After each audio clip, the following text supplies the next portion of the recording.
Good morning. Happy Friday. It's the morning wrap for Friday, the 27th of August.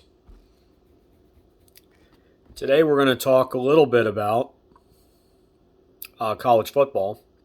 You have a few games on tomorrow. Mainly it's Labor Day weekend for the start of college football.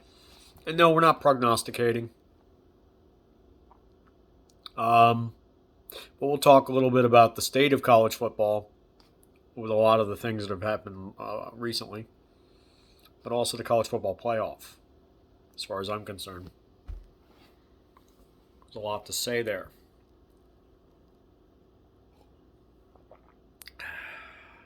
Still isn't spiked. Anywho, um,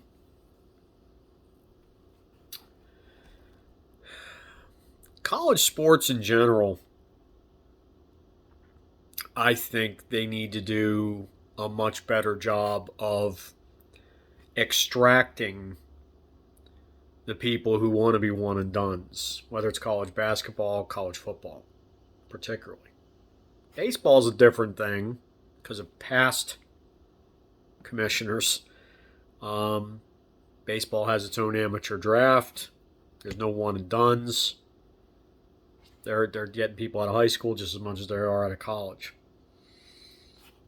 Bueno.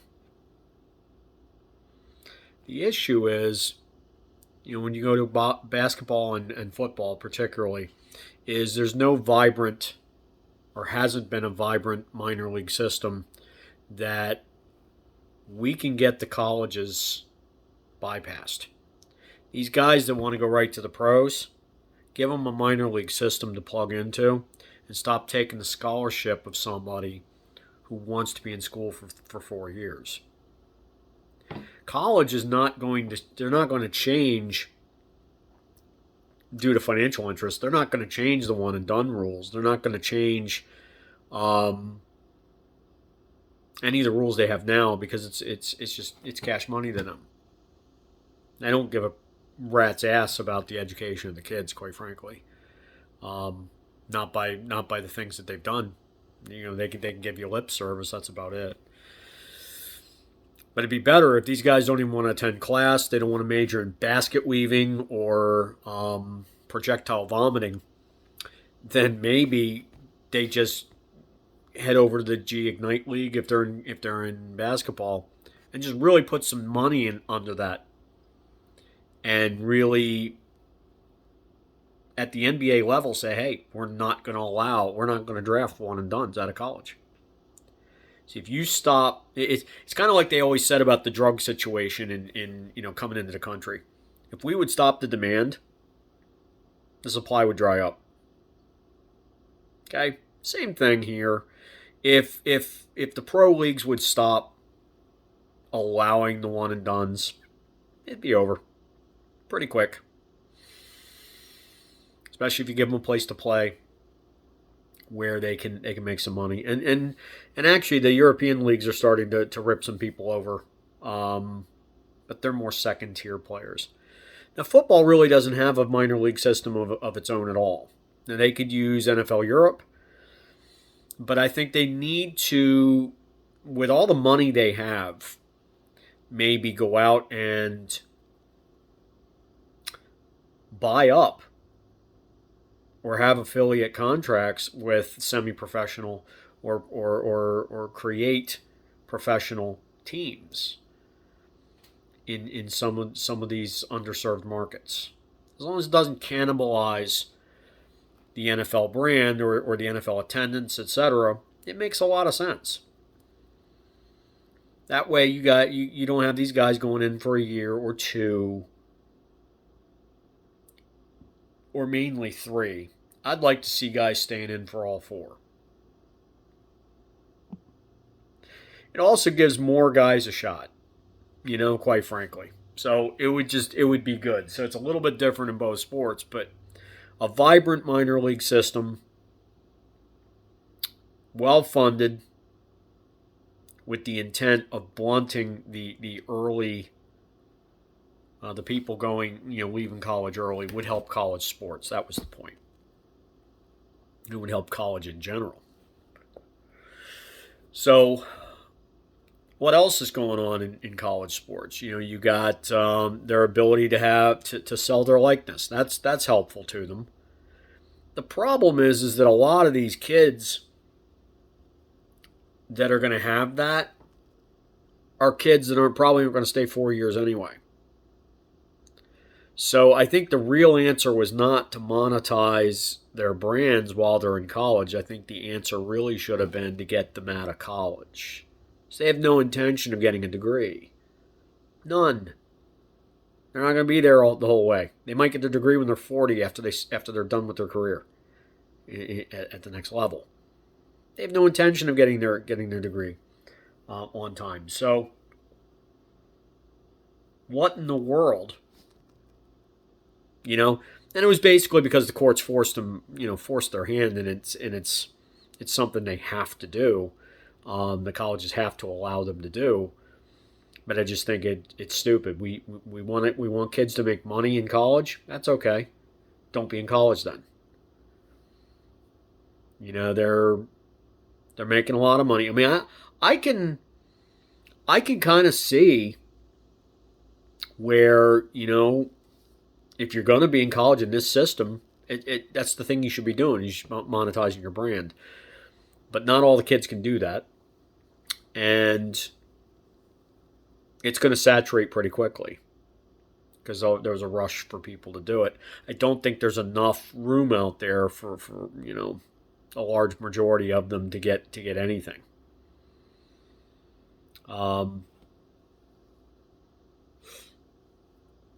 don't think that's the answer for college athletes. I think the better thing is if you really need the money, don't go to college at all.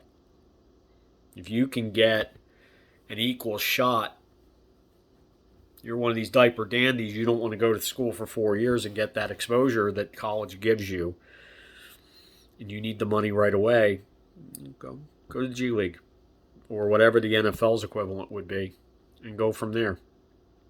I think that would make a stronger game. Stronger game in college. Allowing people to want to be there and stay there. Okay? That's my opinion. System's not likely to change. Now let's talk about things that are changing. Realignment. You're starting to see, based strictly on the moolah, straight cash, homie. You got teams like Oklahoma and Texas bolting the Big 12 to go to the SEC, where they will be, they're two teams that are used to, in football and basketball, ruling the roost, more or less. In basketball, you got Kansas to deal with. But ruling the roost for the most part in the Big 12 in both sports. And they're going to go to the SEC, and they're used to, their football team's used to one loss being a catastrophic season, regular season, or two loss team, like the 10-2, 11-2, something like that, would be a bad season. Don't be surprised if both teams have 3, 4, 5 losses every year when they go to the SEC. More humidity than they're used to dealing with. The athletes are faster. And guess what? They play defense in the SEC. And they're fast. Their defenses are very fast. Florida, Alabama. So their first couple years in the SEC, where they think they're going to feel all triumphant, it's actually going to feel like a rectal exam. They're not fun. There could be anal bleeding, like I said in the last video. Did it to themselves. And, given that the college football playoff, for example, only has 4 teams in it, and may only have 4 teams for the foreseeable future, and I'll get into that in a second, they may have destroyed any chances they had when they do go over there in a few years. their chances of ever being in the CFP are gone. They're gone. Goodbye. You're not getting past Alabama. You might not even get past Auburn. You're not going to get past Florida. You're not going to get past Georgia. They're better than you are. They've got more resources. They play defense. You don't. So I think they've dramatically miscalculated. I mean, dramatically. Basketball. Yeah, you got Chris Beard over there in Texas now, but you had the opportunity bringing Chris Beard in to supplant Kansas in the Big 12. And then you're looking at number 1, number 2 seed pretty much every season because he's that good. Now you're in the SEC, you're going to run the gauntlet. Even teams like Vanderbilt can come up and get you. I was just excited. Had to get that out, man. They're very good. Top to bottom. I mean, teams like Alabama are even good now. And how does that happen? The SEC, that was the wrong conference for them to go to. Now, why does that matter? Number one, it's going to hurt both those teams on a perennial basis. So it was something along the lines of being stupid as crap. And they did it for the cash money, homie, type of thing. But here's what it does: the disaffected conferences, the Big 12, the Pac-12, the Big 10. You know, the conferences that can't figure out how many teams they actually have in their name. Few fries short of a Happy Meal in that category, aren't they? Anyway, those teams are very likely now to veto the college football playoff expansion, because they're gonna kind of look at this as okay, you screw me, I screw you, Dutch door action, my friends. So the chances of the college football playoff actually expanding in the next 5 to 10 years may have been destroyed by this. It's a very good chance of it. There was an article in Bleacher Report yesterday from West Virginia University's AD saying just that, and I think he's right.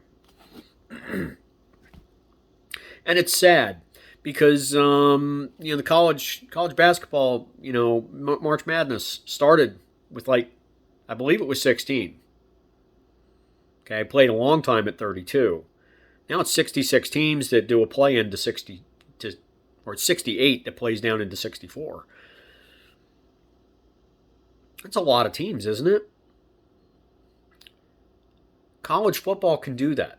They've got a month in between before the major bowls even start. From the end of the regular season in their conference championships to the end of to the beginning of the major bowl season, which is really January 1st. So they could expand to 12, where 5 through 12 have to play a first round game. The top 4 get buys. And by the way, I think if you go to 12, you have to have 6 or 8 automatic seeds and expand that to more conferences. Some of them are very good, and then have a wild card system that picks the remaining ones, but also provides the seeding. But I think your automatic bids are going to be 1 through 4, I guess. I would actually like to see the automatic bids get in and then have to be reseeded along the entire 12-team field, so that you could have an automatic bid and still be number 8. If your conference just sucks nuts that year, then you shouldn't be, just because you're dominant doesn't mean you should get a bye. Okay? It's reputational bias. I don't like that. I like data. The problem is, we have foxes deciding what's going to happen at the chicken coop. Okay? We've got the major colleges have an outsized decision making authority over making this happen or not happen, or how it will happen. And that means that if it does happen, it'll disproportionately help them. More money, more seating, more seats at the table. I call bullcrap. It's not what it should be about. It should be slightly more democratized, which is the way you see college basketball. And that's why March Madness is so freaking great, man. Because you get in there and your 15 and 14 seeds can make a run. There's more parity in the sport because we haven't shoved them down. We give them a shot. Yeah, it might embarrass some of the blue bloods, but guess what? Get over it. Get in the gym and work out, you moron. You don't exclude your competition. You go out and beat them. College basketball does a good job with that. Football doesn't. The blue bloods basically run the joint, and the chief among them is Notre Dame, which is the number one pick of overrated franchises in college history on an every year basis. They get so much leeway, so much latitude. They are so overhyped every single year compared to what they actually can produce on the field. They have a national TV deal. It's like, get over it. Come on, cut it out. Stop it. It's ridiculous. It's embarrassing, actually. You see the bias is so bad. So they got to straighten college football out. The economics, the fact that the blue bloods are running the joint, you just don't have enough democratized say from the second tier or the mid majors. There's some good mid majors. Cincinnati in college football. Cincinnati's a good looking club. Luke Fickell, that dude can coach. He won't be at Cincinnati much longer. I can tell you that right now. They better put a ring on him. You put a ring on it, right? They better lock him up quick. And I mean big money. Like big D money, you know what I'm saying? Woo!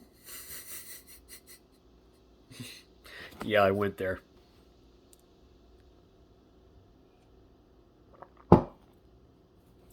So that's really what's gonna stop the college football playoff from happening. But if they would have done it right, you'd have had the bottom 8, and then you reseed them, and then you have those the bottom 8 play. So now you're down to the final 8.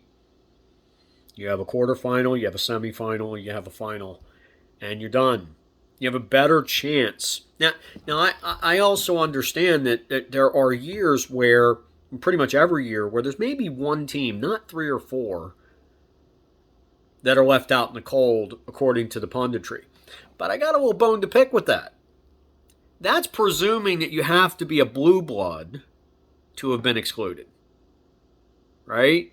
Or you had to go undefeated to get left out in the cold, and you were in the top 10 rankings or top 15 or something. What about some of these one-loss teams or lower undefeated teams who really are, if you look at the data, just as good as these blue-blooded teams that are getting the spots ahead of them? There's more than 1 or 2 of those. If you really look hard, there's probably 3, maybe 4 in some years. Some years 2, maybe 3.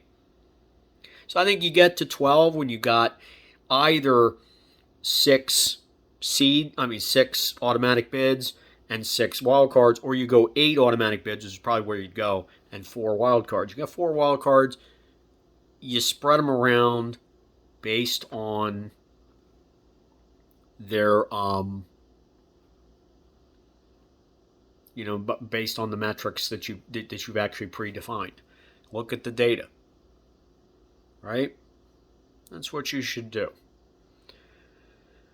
So, and the formula that they have, the college football playoff formula, it may not be that far off. But I think you got to look at what inherent biases there are towards major colleges, and I think they need to be mediated a little bit. They need to be moderated a little bit, is a better way of saying it. Because I think there are inherent biases when you look at schedule strength and things of that nature. Okay.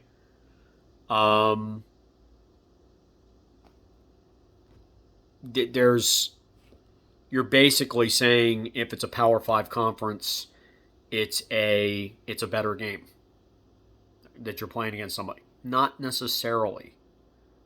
I've got Cincinnati on my schedule as an example. They're pretty good. They can whoop some people. Appalachian State can whoop some people. I'll put up Appalachian State up against any top 10 team that's not named Alabama or Clemson. That's a game every year. So I think the strength of schedule is heavily weighted in the big school's favor, and I believe artificially. I think there's some things where maybe the algorithms just got to be a little bit different. I'm not saying get rid of it. Not saying that at all. Strength of schedule is important, but I think there's just a little bit more of a big school bias in that thing. And I think if they take a look at that, just by the results that it's crapping out, I think that they need to take a look at what biases are in that formula and even this thing out. I'd like to see some underdogs have a shot. And then, hey, they get up into playing the big boys. They get to play Alabama. They lose by 50. Okay. I can tell you right now, that's how it started in college basketball. Now they beat Blue Bloods. It starts somewhere, right? That parity is going to close over time. It's not a flash mob. It's not going to happen. Snap of a finger. But it will happen. And it's good for the sport. Again, like I said in my last video, tension is best. Okay, not just the big boppers. Same thing here. I don't necessarily fall in love with college football because Oklahoma's playing or because Alabama's playing. There's an artistry to the game when it's played well. When the big uglies up front can move people off the ball. Your edge rushers are getting pass pressure. Well-timed routes. Ample speed. The game played well is a beautiful thing to behold. Not quite a ballet, but close. It's good. So you'd be surprised. There's a few more teams that can do that than you think. And that parity would be good because I think over time, good for the sport. Good for the sport. I want some tension. I want some surprises. I want the Blue Bloods to earn it a little bit. I really do. And as these mid-majors start to do better, they're going to catch up in a recruiting capacity as well. So those things would be good. So that's all I have for you today. Not a terrible rant, but not really a rant at all. But prescriptive that the college football playoff probably isn't going to happen. I would do the 12. Okay? I wouldn't do 8. I'd probably do the 12. And besides, lower levels of college football, they do that. Division II, FBS, all of it. Right? They've all got playoffs. Playoffs? Playoffs? They do that. Besides, it's the road to the college. It's the road to the Final Four. Not, oh wait, it's just the Final Four. What is that? So there. Let's do this thing right. And really change the financials in the game and not end up with a bunch of super conferences, which is just going to just distort the sport at this point. And a lot of these teams that move conferences, they're gonna hurt themselves too. But they're just doing it for the money, which is disgusting because they make plenty. All right, they make any more money, they're gonna be like flushing it down toilets and stuff. They're not gonna know what to do with it. It's just stupid. All right, so I would appreciate some comments. What do you guys think I got right? What do you guys think I got wrong? I don't effing care. Or Jim, you have fingered the pulse of America. You're welcome. Anyway, I'm going to let you go for the weekend. I will be back on Monday with more hilarity and insight into something as yet determined from the world of sports. But between now and then, I really would appreciate it if you would like, comment, subscribe, hit the ringy-dingy, say all, spread the video far and wide, because sharing is caring. And a lot more sharing is a lot more caring, and I would greatly appreciate it. So you guys have a great weekend. Peace out, me homies. See ya.